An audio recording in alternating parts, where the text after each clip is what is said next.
Gusto nyo ba ng ganyang kasarap na Spanish sardines? Tara, gawa tayo. Sundan nyo ang gagawin ko. Bumili kayo ng sariwang-sariwang isda. Tulad yan, nasa sa inyo pwede bangos. Pero ako ganyan ang binili ko, tamban.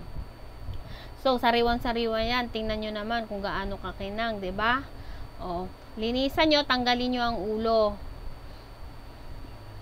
Ngayon, lagyan nyo ng carrots. Lalagyan natin siya ng mga ricado. Ang ricado lang niya, carrots, pamintang buo, laurel, and then olive oil. Lagyan nyo ng seasoning, lagyan nyo ng sili kung gusto niya ng medyo may anghang. Mas masarap yan kaysa sa mga dilata at mas makakatipid kayo, wala pang chemical.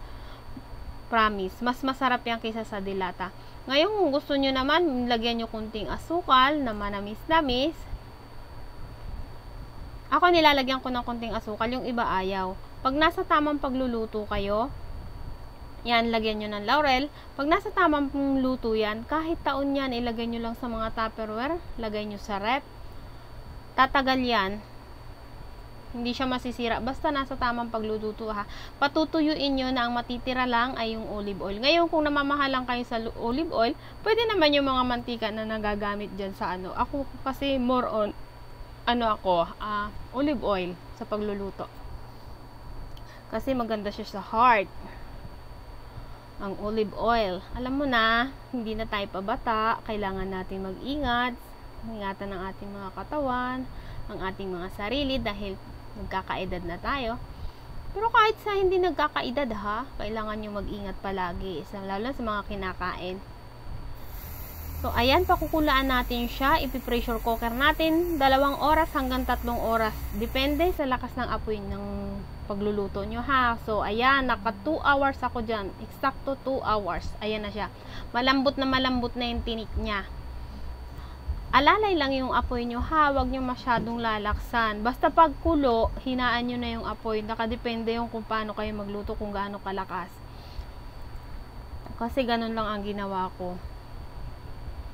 Ayan, tingnan nyo naman kung gaano kasarap yan, 'di ba? Mas masarap pa siya dun sa mga talagang nasa dilata.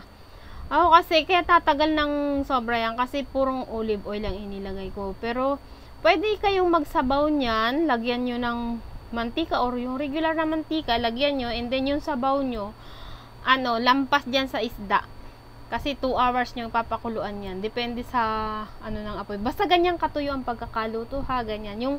Ang matitira niya na lang talaga yung olive oil na lang, or yung oil na inilagay nyo. Wala na yung sabaw na inilagay nyo na tubig. Pwede nyo haluan ng tubig yan. Or, mas maganda kung purong olive oil, kunti lang ang tubig. Or purong oil, kunti lang ang tubig. Malambot na malambot ang tinik niyan, sobra. So, kailangan ganyan kalapot yung sabaw ha. Thank you so much!